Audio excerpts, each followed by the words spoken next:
The church means the gathering of the people and for worship.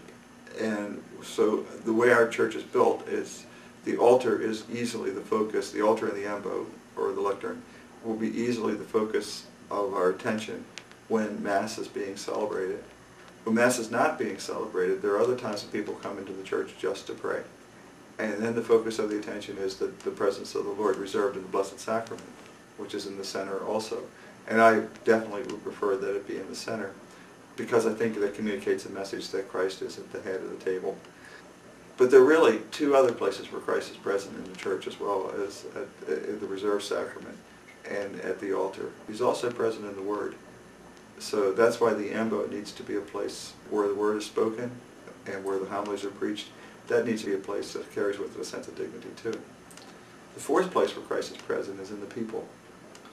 So that the people, the worshiping community, that Christ is present there. And it means that hopefully with the help of God's grace we create an atmosphere among the people that respects everybody.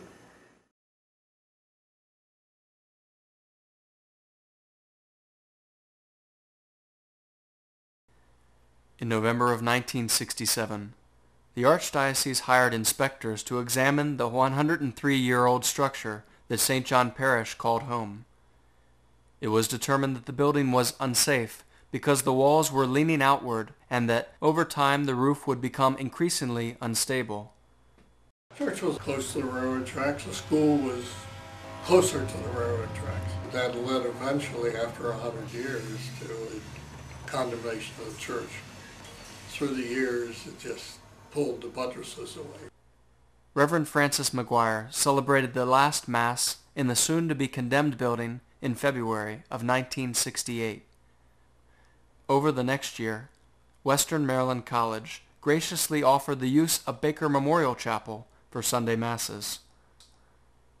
The following year, the parish chose to relocate to the Monroe Street property.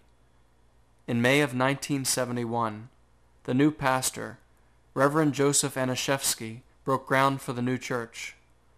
During the design and construction of the new church, the parish celebrated Mass in the school gymnasium.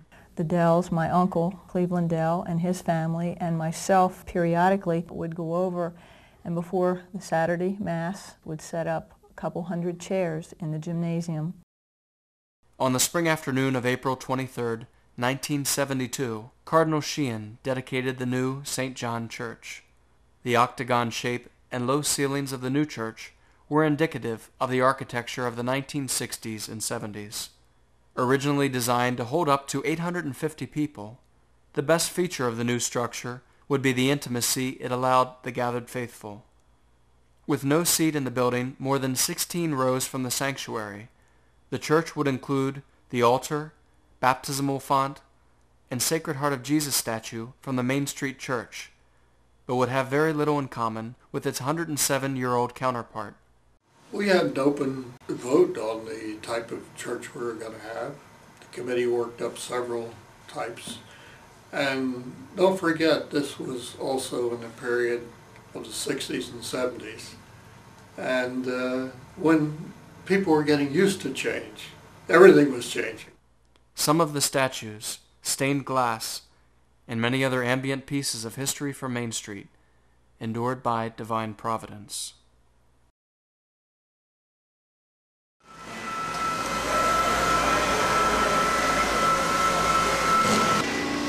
Right here will be the testing section. All open study. There's no drywall or anything because what goes on that section there are sound panels. They're 15 feet high. Continue on up to your opening, around opening. That's where the 7.5-foot window goes, and that also will have Mary and the Christ child.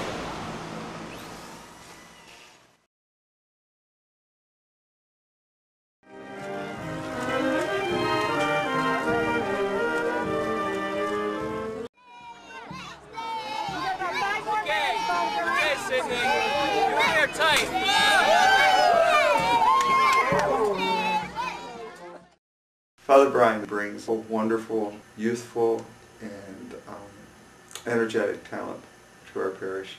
I've really enjoyed working with him and listening to him and learning from him. I can't say enough good things about that young priest who's doing tremendous ministry. Father Leo is extremely talented, capable, and competent. Already in just the few years of ordination, he already has achieved, I think, a level of maturity that is beyond his experience even. He and Father Brian kind of balance each other off in terms of bringing different gifts to our parish. And it's a pleasure to work with both of them. I was having a little difficulty writing this homily, so I sat in the back during Monsignor's and Father Brian's homily. And Monsignor talked about the beauty of what the saints are. They are like an invisible cloud of witness that helps us to do the right thing. It's a mystical theology. We love heroes so much, we even have movies about fake heroes, superheroes. Of course, you compare that to Father Brian's Marvel comic book theology. And it's true. Saints are like superheroes. Last summer we had the movie about someone who was given special powers to be able to climb buildings and to spin webs. Spider-Man. The revelation of Christ was so powerful in them, they are credible witnesses to help us realize, and this is what Father Brian said, that saints are like Superman. And he said it just like that too, like Superman. This year the new movie is about someone who, when he gets angry, grows great muscles and turns green. We all want superheroes. We need them. He began to list some of his favorites. Spider-Man, walking on walls. And then he wanted to highlight another superhero that he really likes. That little guy that when he gets really angry, he turns big, muscular, and green. He nicknamed him The Incredible Father Leo. And then of course he said, don't make Father Leo angry. You wouldn't like him when he's angry. And that's actually true. And so at the house, we sometimes think to ourselves, if we are called to be credible for God and we're called to be superheroes, what kind of superhero would you be? If we want to talk about great people, we only have to look at the saints, especially the pillars of the church, to see greatness. Father Brian, I was having difficulty thinking about that. I mean, if Barney could be a superhero, he just smothers you with love. Before we get intimidated about this greatness, here are ordinary people doing extraordinary things. Why? Because they've met Jesus Christ and he's transformed their life. You know what? It's believable. The love of Christ through him is absolutely credible. A reading from the Holy Gospel according to Matthew. While they were eating, Jesus took some bread, and after a blessing, he broke it and gave it to the disciples, and said, "Take, eat. This is my body." And when he had taken a cup and given thanks, he gave it to them, saying, "Drink from it, all of you, for this is my blood of the covenant, which is poured out for many for forgiveness of sins. But I say to you, I will not drink of this fruit of the vine from now until the day when I drink it new with you in my Father's kingdom." The Gospel of the Lord.